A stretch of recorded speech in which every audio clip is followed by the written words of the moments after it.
There are two types of men when it comes to birthdays. You have the guys who treat it like a national holiday, a week-long event, big parties, a whole public thing.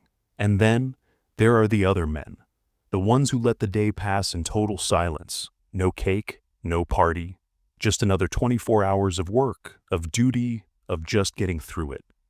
So the question is, why? Is it some hidden sadness? Is he just so focused he can't be bothered? Or is it a clue to something running way deeper? Stick with me, because the answer is one of three invisible scripts running in a man's mind. And by the end, you won't just understand him. You might finally get a core piece of yourself. The first man doesn't ignore his birthday because he doesn't care.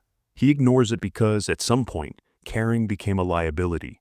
It starts in boyhood, that birthday party with too few guests. That gift that quietly confirmed he wasn't really being seen. These small disappointments add up, and they teach him one hard rule. Expectation leads to pain.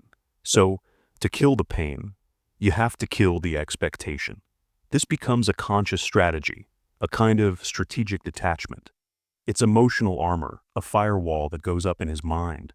He learns that approval from other people, well, you just can't count on it. It can be given and it can be taken away. Relying on it is like building your house on sand, so he just stops. He stops needing the party, the cake, the validation, because his mind has flagged it all as a threat. This man's silence isn't empty, it's a fortress. He didn't lose the validation game, he just quit playing. Now, the second man is different. His reason has nothing to do with the past. It's all about the present and the future. This is the man who is always moving forward. He's a builder, a problem solver, and his value, as he's learned it, is tied to his output, to what he can do. His brain is constantly asking one single question: what's the next move? In that calculation, a birthday feels like a glitch in the system, a 24-hour pause where the goal is celebration. To a mind wired to solve the next problem, that just feels inefficient, a distraction. And this isn't about being too busy.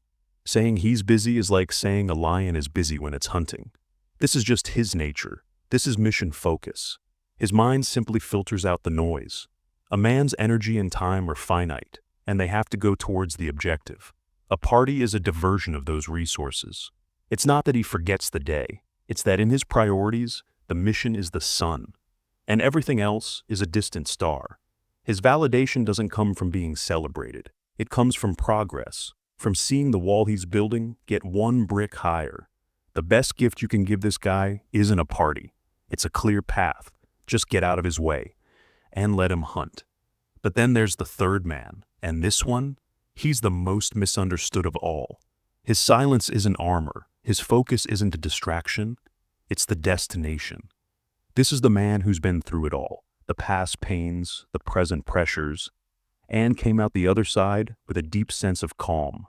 He learned the hard way that chasing approval from the outside world is a game you can't win. He's seen the quiet desperation in men who tie their worth to the size of their party or the likes on a post, and he has opted out of that system completely. This isn't just being independent, it's the sovereign mindset.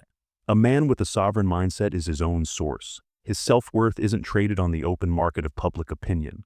It's locked in a vault, and he's the only one with the key. He doesn't need a song and a cake because his actions are his validation.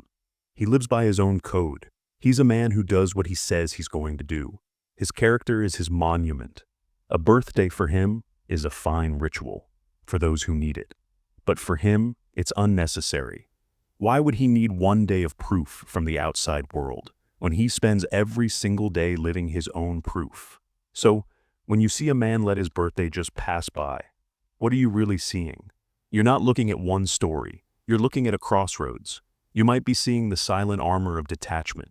You might be seeing the unwavering intensity of mission focus. Or you might be seeing the quiet peace of the sovereign mindset, the man who realized the only validation that matters is the kind you build for yourself: pain, purpose, or power. Three paths that all lead to the same quiet Tuesday. The only question left is, which path is he on? Or, more importantly, which one are you?